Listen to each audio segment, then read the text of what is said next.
अब हो जाएगा खिलाना है शर्मा जी बता कर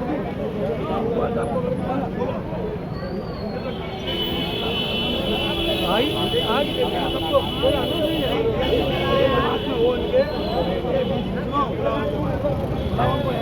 जी आज ये आपके द्वारा प्रदर्शन किया जा रहा है कांग्रेस पार्टी द्वारा, किन किन मांगों को लेकर और क्या कुछ गतिविधियां हैं, क्या कुछ कहना चाहेंगे? आज हम मुख्यमंत्री जी को 7 सूत्रीय ज्ञापन देने के लिए शांतिपूर्वक जा रहे थे। मथुरा जनपद में आप देख रहे हैं किसान रो रहा है, पूरी की पूरी फसल चौपट हो गई। जो बटाई पर जिसका 50 बीघा खेत है वो बटाई पर खेत दे देते हैं, वो भौरे से पैसा लेके आते हैं, वो कहाँ से बेचारा अपना परिवार का पालन पोषण करेगा। रात रात भर डीएपी की लाइन में किसान खड़े रहे, यूरिया के लिए खड़े रहे, तब ये लोग कहाँ थे? कुंभकर्णी नींद में सो रहे थे। हम शांतिपूर्वक तरीके से, और सुबह के मुख्यमंत्री जी ने कहा कि आला अफसर 24 घंटे के अंदर सर्वे कर उनको तत्कालिक रूप से मुआवजा देने का काम करें। आज 72 घंटे हो गए, क्यों नहीं घोषणा की गई और कितना मुआवजा दे रहे हैं? हम उनसे 75,000 रुपए पर एकड़ के हिसाब से मांग करते हैं, क्योंकि एक एकड़ में करीब 40 मन 38 मन गेहूँ होता है, उसका एवज लगा लीजिए।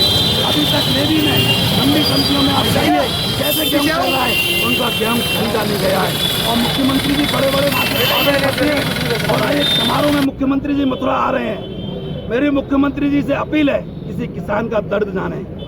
भारतीय जनता पार्टी के लोग समारोह में आ रहे हैं, पिकनिक मनाने आ रहे हैं, किसानों से उनका कोई लेना देना नहीं है। मोहन भागवत जी, जब मैं उनको संविधान की कॉपी और तिरंगा झंडे के लिए देने के लिए जा रहा था, इन्हीं पुलिस के अफसरों ने मुझे रोका, और उसके बाद 5 बार आरएसएस के प्रमुख यहाँ मथुरा में आ गए हैं। क्या है भैया मथुरा में? ये नगर निगम की जमीनों पर अतिक्रमण कर रहे हैं। आरएसएस के प्रमुख के साथ जितना भी अमला है, उनके साथ सिक्योरिटी है, वो किसी संवैधानिक पद पर नहीं है।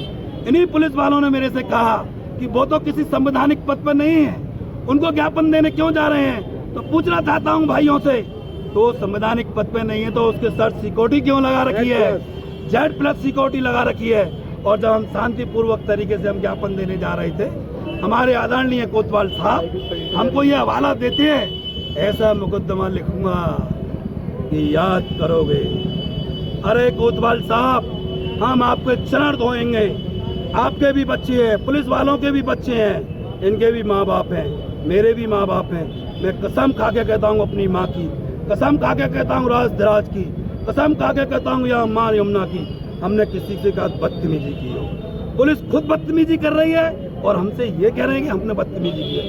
सीधा सीधा लोकतंत्र पर हमला है, डेमोक्रेसी पर हमला है, और पुलिस के दम पर किसानों की, युवाओं की, आमजन की आवाज को दबाने का काम। पुलिस ने आपको यहाँ रोक दिया है, क्या कुछ रणनीति आगे कैसे जाएंगे? आपने घोषणा की थी आपने उस अनुसार? हमने घोषणा की, हमने मांग की है इंस्पेक्टर साहब से, और हमारे 5 लोगों को ले जाएं, हमारा ज्ञापन दिलवा दीजिए, हमारा ज्ञापन वहाँ तक पहुँचे।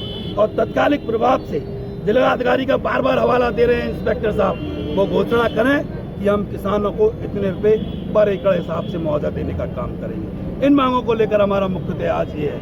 आने वाले दिनों में तमाम जन मुद्दे हैं, इनको जाम दिखाई नहीं देता, हम जाते हैं तो जाम दिखाई देता है। मुझे लगता है जब तो इनके रेवन का चश्मा लग जाता है, माँ बेटियों के गाड़ियों में बच्चा डिलीवरी हो जाती है, गाड़ियों में ही आदमी मर जाते हैं, तब तो इनको नजर आता नहीं, और हमारे ऊपर ये हवाला देते हैं। मैं इनके चरण धो के पीऊंगा। मैं इनसे कहता हूँ, सार्वजनिक रूप से कह रहा हूँ, लिखित में दे रहा हूँ, कोतवाल साहब इस होली गेट पर सरदार भगत सिंह की तरह मुझे फांसी पर लटका दें, मैं इनकी हर परीक्षा को देने के लिए तैयार हूँ। लेकिन जन मुद्दों को लेकर सड़क पर रहकर इनकी आपकी बंदरवारी घुर्रकी से मुकेश धनखड़ डरने वाला नहीं है।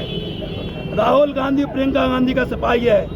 अरे वो तड़ी पार आए दिन लोकसभा में बोलता है राहुल गांधी धाड़ता है, तो जब हम उनसे सिपाही हैं तो इनसे हम डरने वाले नहीं हैं। क्या आपका काफिला यहीं थम जाएगा या आगे जाने का प्रयास करेंगे? अभी कोतवाल साहब ने कहा है कोई सक्षम अधिकारी यहाँ आ रहे हैं, यदि कोई सक्षम अधिकारी नहीं आएगा तो हम जाने का काम करेंगे। ठीक है।